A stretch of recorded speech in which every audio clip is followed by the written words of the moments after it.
ఇప్పుడు కవిత కొత్త పార్టీ పెట్టబోతుందట, ఒకవేళ పెడితే బాగుంటుందా?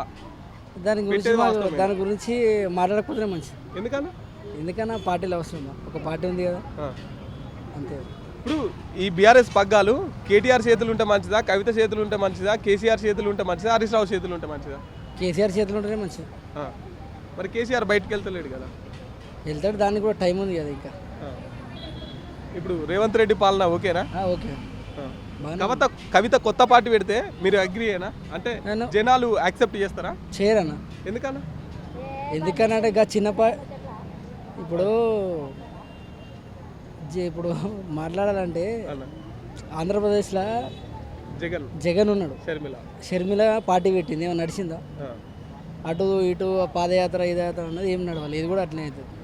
నెక్స్ట్ వస్తే కాంగ్రెస్తో చేరింది కాబట్టి వస్తుండొచ్చు, ఏమో నాకు తర్వాత చూద్దాం దాని గురించి. ఇప్పుడు ఇక్కడ కూడా సేమ్, అక్కడ ఆంధ్రాలో జగన్ వర్సెస్ షర్మిల నడిచినట్టు ఇక్కడ కేటీఆర్ వర్సెస్ కవిత నడుస్తుందా? వాళ్ళు ఇద్దరు ఒకటైతే నడుస్తుంది, ఇద్దరు ఒకటి ఎక్కువ నడవదు కదా. పార్టీని సపరేట్ అయినాక ఎందుకు నడుస్తుంది, ఒక్క మీద నడపలేదు కదా. అంటే మీ అంచనా మేరకు కవిత కొత్త పార్టీ పక్కా పెడుతుంది అనుకుంటారా? ఏమో టాక్ వస్తుంది అంతే, పెట్టది. తండ్రి నుంచి పెట్టదు కదా, తండ్రి వద్దనే పాట మీరు నడుచుకుంటూ వస్తుంది ఎన్ని రోజుల నుంచి, అదంతా మాటలు అంతే. ఇప్పుడు కవిత మాట్లాడుతూ కేసీఆర్ పక్కన దయ్యాలు ఉన్నాయని మాట్లాడుతుంది, అంటే ఆ దయ్యాలు ఎవరు అనుకుంటున్నారు? ఎవరు అనుకుంటే ఆయన అంచెలు రేపు దగ్గర ఉన్న వాళ్ళే ఉండొచ్చు, దాన్ని మనం ఏం చెప్పలేము ఇక.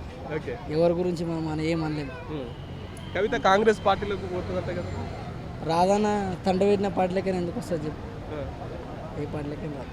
కవిత బీఆర్ఎస్లో ఉండాలని కోరుకుంటారా? కోరుకుంటున్నాం. కాంగ్రెస్ బీఆర్ఎస్.